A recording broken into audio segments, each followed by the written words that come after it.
Yes, yesterday what we covered was about the transmission lines. What I've told you that the types of based on the distance and also on the voltage levels, you can classify your transmission line to be short, medium, and long. Okay, so depending the length of the line, which is less than 80 kilometer, and your voltage rating, you have classified it. Yesterday I've shown you. And one factor was I was telling that the your parameters such as your resistance, inductance, capacitance, these all parameters are what they are distributed throughout the they are distributed uniformly throughout the line. So in short transmission line, I was telling you that we take the effect. We don't take the effect of capacitance for your short transmission line, whereas we take the effect of capacitance as well as your shunt conductance for your long transmission line. Now, the reason behind it was, as I've told you, let me share you.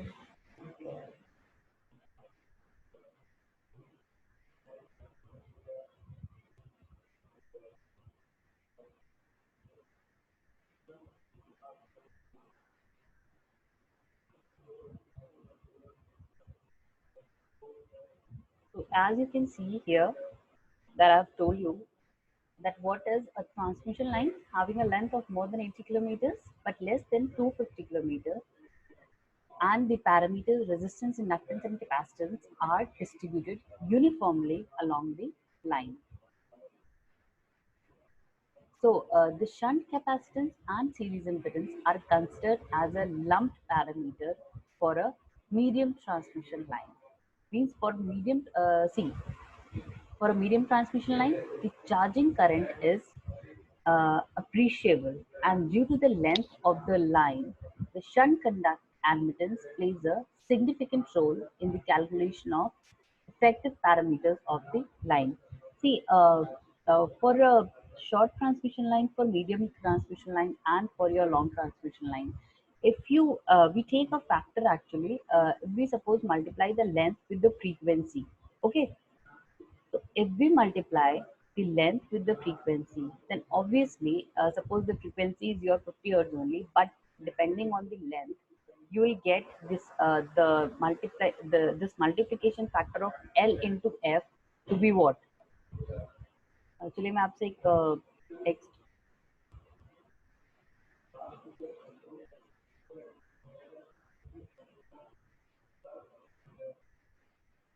Okay, तो जैसा मैं यहाँ पे अभी आपसे कह रही हूँ, सपोज ये फैक्टर मैं आपसे कह रही हूँ, we take into consideration what the multiplication factor L into F. Now suppose the length of the line is what up to 80 kilometers. So suppose we take 70. Okay, suppose we take 70 into 50. This is factor for your short transmission line.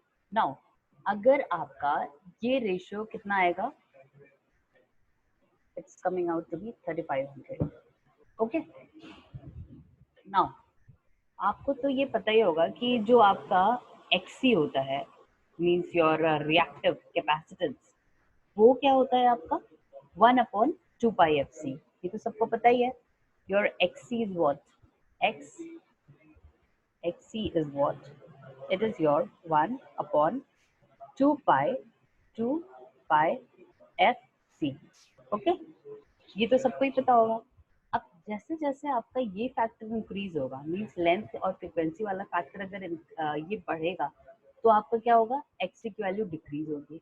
But अगर हम comparison करें short, medium और long transmission line में, तो short transmission line के लिए क्या होगा, आपका ये फ्रीक्वेंसी वाला जो रेशियो होगा, वो अगर आपका फ्रीक्वेंसी जितना भी है तो आपका एक्सी क्या होगा. ऑब्वियसली अगर आपकी फ्रीक्वेंसी बढ़ेगी तो आपका एक्सी क्या होगा, ऑपोजिट, जस्ट रेसिप्रोकल. तो अगर मीडियम ट्रांसमिशन लाइन के लिए ये फैक्टर हमारे पास ज्यादा होगा as compare to your short transmission line. ठीक है, शॉर्ट ट्रांसमिशन लाइन के लिए हमारे पास ये जो फैक्टर है, इसकी वैल्यू क्या होगी, कम होगी. Your frequency will be less, frequency into length वाला जो मल्टीप्लिकेशन फैक्टर है, दिस विल बी लेस. अगर इसकी वैल्यू कम होगी तो एक्सी की वैल्यू क्या होगी, ये आपका इंक्रीज होगा। अब अगर XC इंक्रीज होगा तो कैपेसिटेंस क्या होगा? XC और कैपेसिटेंस में क्या? XC is your inversely proportional to reactance. It's your inversely proportional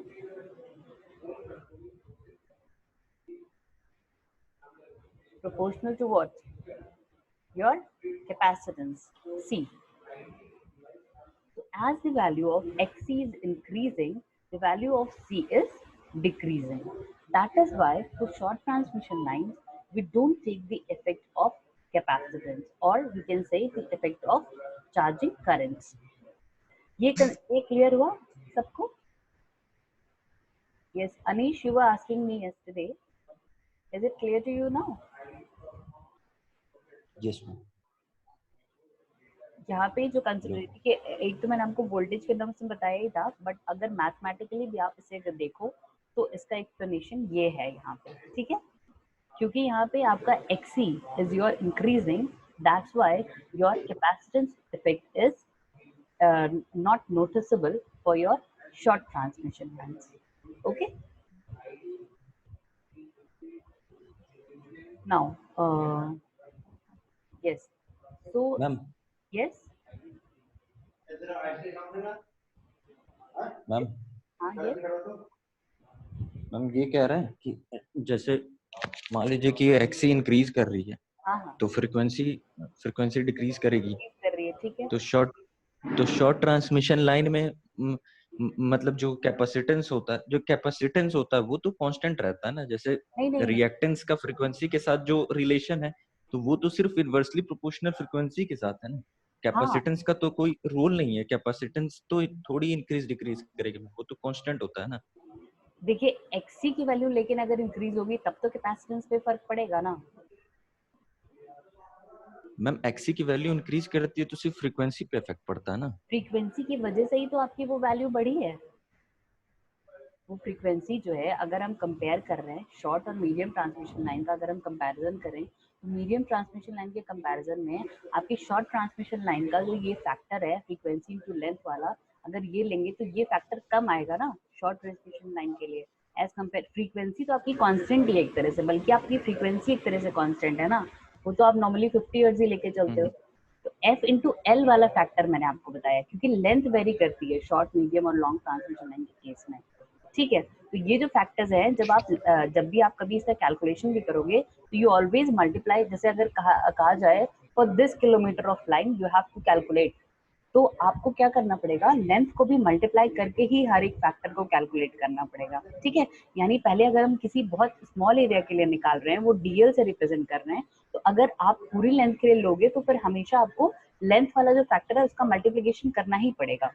जब भी आप इनकी कैलकुलेशंस करोगे तभी आप देखोगे इसमें ये, ठीक है? तो यहाँ पे भी just because of length we are considering this factor, and because of that your XC is what? Increasing, and the value of XC is increasing. That is why we are saying that the effect of capacitance is decreased for your short transmission line.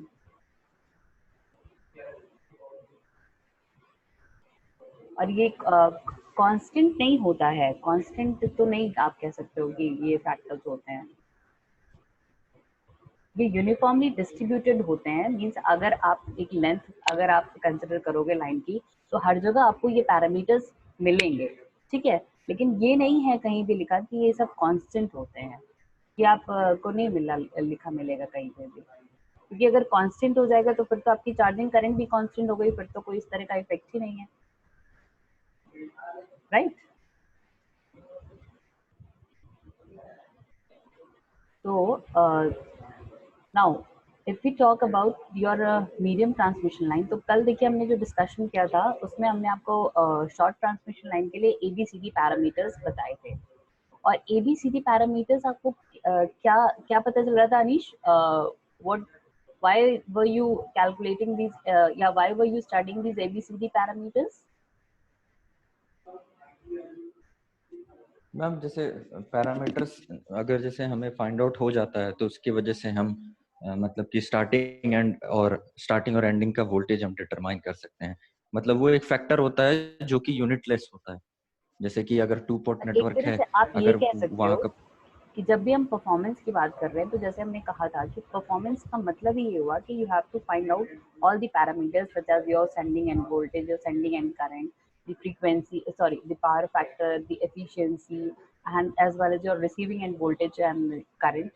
So it is basically what a link that is means just showing you the relationship between your sending end voltage or the sending end current or the receiving end voltage. Okay, so it is basically, you can say, these parameters just provide you a link for determining these basic parameters such as your voltage or current or like this. Okay, so based on that आपने कल देखा था कि आपके A B C D parameters की value क्या आई थी। ये किसी से पूछो, कोई मुझे बताएगा कि ए पैरामीटर आपका जो आया था वो क्या था for your short transmission line. What was your A parameter in case of your short transmission line? VS upon VR. Yes, it was Vs upon Vr. Okay, and Ankit, yes, Ankit, are you there or no? Ma'am Is not there. Ma'am Ankit disconnect हो जा रहा है बार बार। Okay, अंकित के network के साथ वैसे भी कुछ प्रॉब्लम है। ओके, मैम वो एंट्री मांग रहा है, दे दीजिए उसको। हाँ मैंने एडमिट कर तो दिया है। Okay, Tanushree, Tanushree,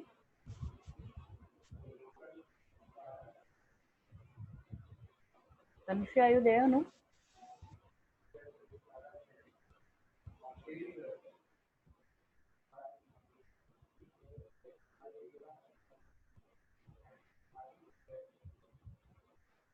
Okay, so this is what, as I've told you, like your medium transmission line, you can classify them as your nominal T model and your nominal pi method. Now, based on your this capacitance effect, you will classify these lines as your pi model and your T model. See, now what is happening in your pi model? In a nominal pi model, the medium transmission line, the series impedance of the line is concentrated at the center, and half of each capacitance is placed at the center of the line. The nominal pi line is shown in the diagram. देखिए यहाँ पर आपका क्या हो रहा है जो भी ये आपका पाई मॉडल है। देखिए एक मिनट, सबसे पहले टी मॉडल पढ़ते हैं। ये आपका टी मॉडल है। ओके, सो टी मॉडल में क्या है, जितना भी आपका शंट कैपेसिटेंस है लाइन का, the whole of the shunt capacitance that is assumed to be lumped at the middle of the line. मतलब इस डिस्टेंस में या जितना भी हमने यहाँ पोर्शन लिया है ट्रांसमिशन लाइन का, इस पोर्शन के लिए हमने ये अज्यूम करा है इस मेथड में कि जो भी आपका कैपेसिटेंस है, शंट कैपेसिटेंस है, तो वो जो है इस लाइन के मिडिल में सारा capacitance that is lumped at the middle of the line. Okay, and half of the line resistance and reactance is assumed at either side of the shunt capacitances. ये जो शंट कैपेसिटेंस है ये माना गया है। देखिए अगर इस पूरे लाइन का जो इम्पिडेंस था वो अगर R प्लस जे एक्स था, ओके, ये अगर हम पूरा कंसिडर करते हैं तो क्या करते हैं, इसको इसी फॉर्म में लिखते हैं R प्लस जे एक्स। लेकिन अब क्योंकि हमने ये मान लिया है कि इस जो भी लेंथ है हमारे पास, इसके लिए अगर हमारा ये कैपेसिटेंस जो है that is lumped at the middle, तो अब मिडिल में लम्प्ड है तो अब आपका जो भी वैल्यूज होगी इम्पिडेंस की वो क्या हो जाएगी। अगर अभी तक आपका इम्पिडेंस Z था तो for each half you will get the value as your Z/2 and Z/2 means equally ये आपका impedance that is being distributed. Now this is what your sending end and this is your receiving end where the load is connected. Is is your sending end current and Vs is your sending end voltage. That Y is your shunt admittance. और shunt admittance को आप कैसे represent करते हो? shunt admittance can be represented as j omega c, 1 upon j omega c. तो तो receiving end ये हो गया आपका. नाउ अब यहाँ पे क्या आ गई, ये आपकी इक्वेशंस हैं for your sending end voltage and your receiving end voltage. As you can see over here, अगर आप केसीएल यहाँ पे लगाओगे, केवीएल और केसीएल लगाओगे, तो अब आपका VAB is what? VR plus Z/2 into IR. इस VAB आपका क्या हो जाएगा, ये है आपका VAB, ठीक है. और ये VAB आपका क्या हो जाएगा, ये इन्होंने लिखा है that is your VR. Means अगर आप यहाँ पे लगाओ तो ये VAB आपका क्या हो जाएगा, VAB वोल्टेज है इस डिवीजन का जो एग्जैक्टली हाफ है, ये A है और ये B पॉइंट्स हैं अगर आपके. VAB आपका क्या हो जाएगा, VR प्लस इसमें जो करंट जा रही है दैट इज योर IR, और इसका इम्पिडेंस कितना हो जाएगा, Z/2. ओके, तो your VAB is equal to VR plus Z/2 into IR. Similarly आपकी जो करंट है कैपेसिटी, कोई कुछ कह रहा है? Yes, anybody saying something? पहले तो आप सब अपना माइक म्यूट कर लीजिए. ओके, तो IAB is what your, IAB आपका क्या हो जाएगा, जो वोल्टेज है उस शंट एडमिटेंस के across VAB upon ZAB. So it is your, why you can write it as, जो आपका इसको आप एडमिटेंस के फॉर्म में लिखोगे तो क्या लिख सकते हो, 1 अपॉन Z को आप एडमिटेंस लिख सकते हो ना. 1 upon Z is your Y into ZAB. Okay, VAB होगा, सॉरी, ठीक है. VAB होगा. हाँ VAB होगा, गलत लिखा हुआ है वो. तो ये ठीक, ये यहाँ पे VAB होगा, इन्होंने यहाँ पे रॉन्ग लिख दिया है. तो नाउ यहाँ पे अभी आपका, अब आप IS की अगर इक्वेशन लिखो, IS is your what, sending end current. ठीक है, IS is what your sending end current. अगर ये करंट देखो तो KCL लगाओगे तो IS आपका क्या हो जाएगा, IR प्लस IAB. ओके, और IAB की वैल्यू अभी आपने निकाल ली है, वो आपकी कितनी आई कैलकुलेट करके, Y इंटू VAB. ओके, तो IS can now be written as IR plus Y into VAB. तो देखिए यहाँ पे इन्होंने लिख दिया IS is equal to IR plus Y into VAB. Now further you can write it as IS is equal to IR plus Y into, जो पहला equation आपने निकाला था VAB के टर्म्स पे, VAB आपने निकाला था ना यहाँ पे जो KVL लगा के, तो VAB अभी आपने निकाला था, ये कितना आया था आपका, VR plus Z/2 into IR. तो अब इन्होंने क्या किया, इस VAB की वैल्यू यहाँ पे रख दी and it is coming out to be VR plus Z/2 IR. इतना क्लियर है सबको? Yes students? Shubham? Yes ma'am, clear है. क्लियर है? Ashutosh? Yes ma'am. Yes, Gargi? Yes, ma'am. Is it clear? Yes, ma'am. Okay, Manya? Yes, ma'am. इतना समझ में आ रहा है? Yes, ma'am. ओके, यहाँ तक कोई कंफ्यूजन तो नहीं है? So let's proceed then. अब आपको देखिए यहाँ पर आपने अभी आपने रिसीव, यहाँ पे VAB में एक इक्वेशन निकाली, फाइनली आपको सेंडिंग एंड करंट मिल गई, किसके टर्म्स में, रिसीविंग एंड करंट के टर्म्स में मिली है, और ये आपका VR के टर्म्स में आएगी. ठीक है, यानी अगर इसको अभी आप और भी सिंप्लीफाई करके लिख सकते हो, IR की वैल्यू एक जगह कर लेना, तो ये आ जाएगा 1 plus Z/2 into IR plus Y times of your VR. तो अब आपका IR और VR के टर्म्स में IS की वैल्यू, IS की इक्वेशन आ गई है, that is coming out to be this. Now अब हमने फिर से कहाँ लगाया, सेंडिंग एंड पे फिर से KVL लगाया. अब देखो सेंडिंग एंड पे अगर KVL लगाओगे तो अब आपको क्या मिलेगा, सेंडिंग एंड पे लगाओगे तो VS आपका क्या हो जाएगा, VAB plus IS into Z/2. तो वही यहाँ पे इन्होंने लिखा है VS is equal to VAB plus Z/2 into IS. Okay, now VS is equal to फिर क्या हो जाएगा, अब VAB की वैल्यू आपने ऊपर से निकाली थी वही यहाँ पे सब्स्टिट्यूट कर दीजिए, VR plus Z/2 into IR, ये यही तो है आपका VAB जो वोल्टेज आपने ऊपर कैलकुलेट किया है, प्लस Z/2 और IS की वैल्यू ये पूरी इक्वेशन ही इन्होंने यहाँ पे रख दी है। IS की वैल्यू क्या किया है, ये इक्वेशन है IS की, ये पूरी वैल्यू IS की कहाँ रख दी है, यहाँ पर जो IS है इसकी जगह हम यहाँ पे सब्स्टिट्यूट कर देंगे। ओके, तो अब अगर आप इसको सॉल्व करोगे और सिंप्लीफाई करोगे तो आपको जो है VR और IR के टर्म्स में इसको अलग अलग कर लीजिए। आपका IR एक यहाँ पे आ रहा है, आपका IR यहाँ पे आ रहा है, और कहाँ है, दो जगह आपका IR है इस इक्वेशन में, एक यहाँ पे और एक यहाँ पे है।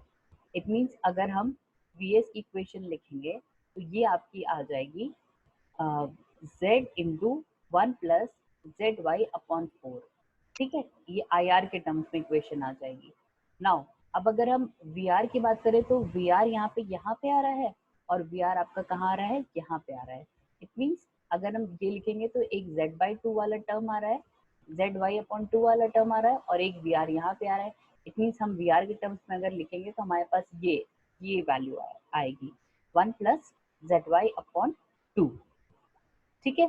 सेम आपने IS के लिए इक्वेशन ये निकाली थी, अब IS के लिए इक्वेशन ये निकाली थी, अगर इसे कंपेयर करो और VR और IR की वैल्यू अलग अलग करके लिखो तो आपका क्या आ जाएगा, Y इंटू VR, यानी VR तो सिर्फ यहीं पे आ रहा है, इट मीन्स इसमें सिर्फ क्या आएगा, Y वाला टर्म आएगा, तो Y वाला टर्म यहाँ पे लिख दिया है, और 1 प्लस ZY/2 किसके साथ आ रहा है, IR के साथ आ रहा है। तो अगर आप देखो तो IR को अगर आप कॉमन लो तो आपको यही वैल्यू मिलेगी, 1 प्लस ZY/2।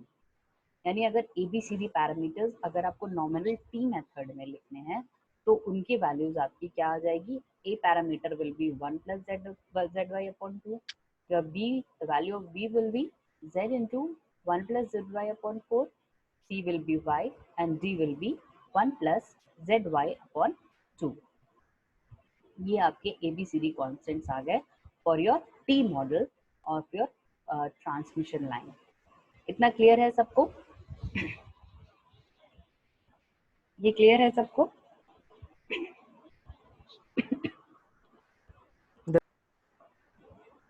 ओके, अगर क्लियर है तो क्या मुझे कोई ये फेजर समझा सकता है? Anyone can explain me this phasor?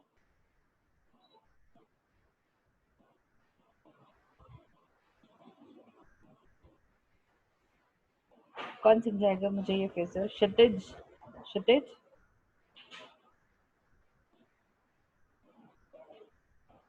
Kshitij, where are you?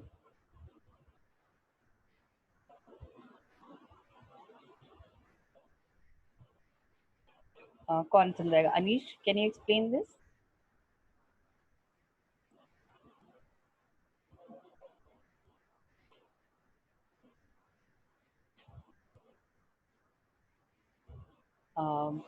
कोई सुन ही नहीं रहा है।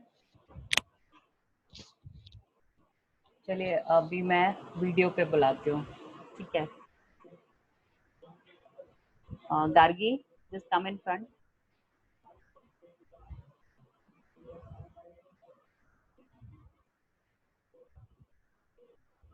अच्छा ठीक है, सामने। Yes, ma'am. Okay. Can you just explain this phasor, or you can just attempt to explain it? It's not like I have said that you have to explain only. Can you try explaining this phasor? Ma'am, I can try. Yes. Ma'am, we'll take VR as the reference line. Yeah, sure. Okay. Then, ma'am, it might be a lagging power factor. That means IR will lag VR by a angle phi r. Yes. So IR is lagging over here. Yes. So, ma'am, then and ma'am, this C1D. C1D, yes. अभी आप पहले, हाँ ठीक है, C1D आपका क्या हो जाएगा? C1D1. Ma'am, it's 90 degree with ma'am, this D1 C1 will represent some resistance IR V, some voltage drop IR R means IR into resistance, and then the C1 D1 is 90 degree ahead. That means it's a ma'am, it's a inductive reactance. Mm-hmm. So ma'am, this C1 D and so ma'am, this Vs will be the resultant. Yes, yes, yes, try. uh, this much only. Okay okay, not a problem. देखिए यहाँ पर अभी एक अगर हम lagging load लेके consider करके चल रहे हैं, ओके, तो लैगिंग लोड के लिए अगर आप देखोगे तो यहाँ पर इन्होंने क्या किया है, पहले आप वी आर को एज अ रेफरेंस ले लोगे। वी आर आपका क्या है, यहाँ पे रिसीविंग एंड वोल्टेज है, वोल्टेज टू न्यूट्रल है, और इसको हमने एज अ रेफरेंस लिया है यहाँ पे, ठीक है। Now O B is what? OB is this, and this is your load current lagging behind VR by an angle phi r. ये जो angle इन्होंने किया, this is angle, and by this your load current, you can say it is lagging, and you can say as your cos phi r to be the power factor of your load. Now AC will be what? अब इसके parallel में आप क्या करोगे, ये drop बनाओगे। इसके parallel में तो एक्चुअली में ये वाला ड्रॉप है, ठीक है, तो ये वाला ड्रॉप IR/2 आप शो करोगे, ठीक है, और सेम इससे क्या करोगे, 90 डिग्री पे आपका क्या आ जाएगा, IX/2। This is the voltage drop in reactance and it is perpendicular to your OB। Where is your OB? OB आपका ये है और ये इसके परपेंडिकुलर है। नाउ BE आपका क्या है, ये है। BE आपका क्या हो जाएगा, the current in the capacitor. और करंट क्या करता है हमेशा, करंट आपका लीड करेगा वोल्टेज VAB को।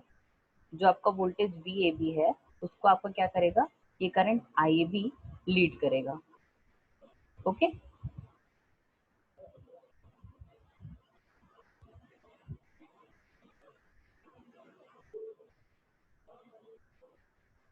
और आपका जो ड्रॉप है G1 C1, that is your sending and. अब सेंडिंग एंड वोल्टेज, जो सेंडिंग एंड करंट होगा, देखिए दो आपके पास करंट है, एक IR है और एक IS है। एक आपका sending end receiving end voltage है और दूसरा आपका क्या है, सेंडिंग एंड करंट है। नाउ सेंडिंग एंड करंट तो हम बाद में प्लॉट करेंगे, जब हमारा ये रिजल्टेंट आ जाएगा उसके बाद इससे लैग करता हुआ आपका क्या हो जाएगा, ये सेंडिंग एंड करंट आ जाएगा। तो अब आपके दो तरह के ड्रॉप्स हैं यहाँ पे, ठीक है। एक तो आपका क्या है, IR की जो पैरेलल होगा वो आपका ये ड्रॉप है, ठीक, और इसके परपेंडिकुलर आप क्या बनाओगे, IX1। ये 90 शो नहीं किया है लेकिन है एक्चुअली में 90, वो एक्चुअली इसको वो सिर्फ यस मैम। ठीक है। और यहाँ पर आपका जो AC है, वो जो ड्रॉप है आपका, वो किसके पैरेलल है, जो आपका ये sending end voltage, sending end current है ना, इसके पैरेलल ये जो ड्रॉप बनाया है ये इसका है प्लॉट, ठीक है। और इसके पैरेलल में आपका ये हो जाएगा, ये IXC/2, जो ये फैक्टर आप लिख रहे थे वो ये यहाँ पे हो जाएगा। तो अगर आप देखो तो अगर आपकी इक्वेशन जो थी वो क्या थी, OA प्लस AC, मतलब ये जो रिजल्टेंट था VR आपका, VR आपका रिजल्टेंट क्या था, यहाँ से देखो या VS को देखो, तो VS की इक्वेशन में क्या क्या आना चाहिए था, VS अगर आप कैलकुलेट करके लिखोगे तो आपके पास जो जो फैक्टर्स यहाँ पे आ रहे हैं, इस ग्राफ से, इस फेजर से अगर आप सम करके देखोगे तो आपका VS वो ही टर्म्स के रिलेटेड आएगा। यानी अगर VS आपका क्या आ रहा था, VS आपका आ रहा था VR, और VR के साथ और क्या क्या फैक्टर्स प्लस हो रहे थे, इस इक्वेशन को और सिंप्लीफाई करके जब लिखोगे तो आपका जो VS आपको मिलेगा वो इस फेजर से भी वो ही मिलेगा जो आपको इस इक्वेशन से कैलकुलेट करने पे मिल रहा था, ठीक है। मेनली तो आपको क्या करना है, जो आपकी कैपेसिटर करंट है, वो कैपेसिटर करंट जो है यहाँ पे इन्होंने VAB एक्चुअली बनाया नहीं है, प्लॉट नहीं किया है ठीक से, अदरवाइज जो आपका कैपेसिटर वोल्टेज वो यही है एक्चुअली, OA जो है वो कैपेसिटर वोल्टेज ही दिखाया है इन्होंने। और अगर ये कैपेसिटिव वोल्टेज है तो इससे लीड करता हुआ हमारे पास ये क्या आ जाएगा, ये हमारे पास कैपेसिटिव करंट आ जाएगा IAB। और यहाँ पर इन्होंने क्या किया है, ये सिर्फ रिजल्ट मतलब इसके पैरेलल ड्रॉ करने के लिए इन्होंने IAB यहाँ पे बना दिया है। एक्चुअली में IAB यहाँ पे है नहीं, क्योंकि IAB तो आपका क्या होगा, अगर कैपेसिटिव वोल्टेज ये है तो क्या होगा, इससे लीड करता हुआ आपका ये AB आएगा। ठीक है, अभी क्या था यहाँ पे हमारे पास क्या था, VR था और IR था सबसे पहले, और VR और IR था और IR के पैरेलल क्या बना दोगे आप, IAB। ठीक है, तो आपको क्या मिलेगा रिजल्ट में, IS मिल जाएगा। तो यहीं से आप ये इक्वेशन लिखते थे, IS और IR के बीच की इक्वेशन क्या है आपकी, IS एक्चुअली आपका किसके इक्वल था, IR प्लस IAB के इक्वल था। तो यहाँ से भी देखो तो आपका जो IS है वो किसके इक्वल हो जाएगा, IR प्लस IAB के इक्वल हो जाएगा। ये इक्वेशन यहाँ से सेटिस्फाई हो गई है। और VS वाली इक्वेशन जो है वो आपने इसके पैरेलल में ये वाला ड्रॉप बना दिया, इसके पैरेलल में ये ड्रॉप बना दिया और इसके पैरेलल में ये ड्रॉप बना दिया। तो अगर आप यहाँ पे फिर VS की इक्वेशन लिखोगे तो आपको सेम यही इक्वेशन मिल जाएगी, ये वाली इक्वेशन। ठीक है, क्लियर है सबको? अभी यहाँ पे हाँ मैम ये हम लोग जो फेजर डायग्राम बनाते हैं हाँ, मैम, हाँ। ऐसा क्यों होता है कि मतलब हम लोग पढ़ते कुछ और है बनाते कुछ और है, जैसे नहीं, बिल्कुल ड्रॉपिंग ऐसा नहीं करते हैं, बिल्कुल ऐसा नहीं मैम करते जैसे है ना मैम, जैसे ये है ना ड्रॉपिंग, जैसे है आपका D1 से C12 है, इससे जो हाँ। लेगिंग हो रही है हमारी C1 से D जो हो रही है 90 डिग्री। हाँ हाँ, तो मैम 90 डिग्री जैसे मैम हम लोग बोलते हैं लेकिन बनाते नहीं है, ऐसा क्यों? ये हाँ यहाँ पे इन्होंने ठीक से बनाया नहीं है, ये थोड़ा सा ग्राफ ऐसे जाएगा, ये 90 ही होगा एक्चुअली में, वो इन्होंने रिजल्टेंट ऐसे ऐसे ऐसे ट्रांसफार्मर के भी फेजर डायग्राम में बनाया गया था। हाँ, तो वो एक्चुअली में बहुत करेक्ट नहीं कहा जाएगा, क्योंकि इन्होंने दिखाया जरूर 90 है बट ये 90 दिख नहीं रहा है ना, लेकिन एक्चुअली में ये होता 90 ही है। अगर मुझे कोई और अगर करेक्ट फेजर इसका मिलता है ना तो मैं आपको कल दिखाऊंगी। ठीक है, ये तो एक्चुअली जो प्लॉटेड था वो मैंने आपको दिखाया है। अगर बुक में ये ज्यादा करेक्टेड फॉर्म में मिलेगा तो मैं आपको कल दिखाऊंगी। ठीक है, वरना ऐसा कुछ नहीं होता कि जो लिखा रहता है वो होता नहीं है, होता वही है, फेजर आया वहीं से तो है, इक्वेशन ही है। या तो पहले फेजर बना के इक्वेशन लिख लो, या इक्वेशन आप डिराइव करके उसके बाद फेजर लिख लो, बना लो मतलब। इक्वेशन से तो आता है लेकिन मैम जैसे प्रैक्टिकली दिखता नहीं है ना ये। हाँ, वो मैं ये समझ रही हूँ कि ना तो ये वाला 90 दिख रहा है, ठीक है, और ना ये दिख रहा है। तो ये मैं देख लूंगी कि कल कहीं से मुझे और प्रॉपर फेजर मिल जाए ना तो आई विल शो यू, या फिर मैं बनाकर आपको दिखा दूंगी वो वाला फेजर। ठीक है मैम 10 बज गए, नेक्स्ट क्लास है। समझ रही हूँ मैं, आज मैं ही लेट हो गई। कोई नहीं, लेट्स टेक द अटेंडेंस, जल्दी जल्दी अटेंडेंस दीजिए और जाइए। Okay, yes, roll number 72, Present, ma'am. 73, Yes, ma'am. 74, 75, 76, Yes, ma'am. 77, Yes, ma'am. 78. 78 is absent.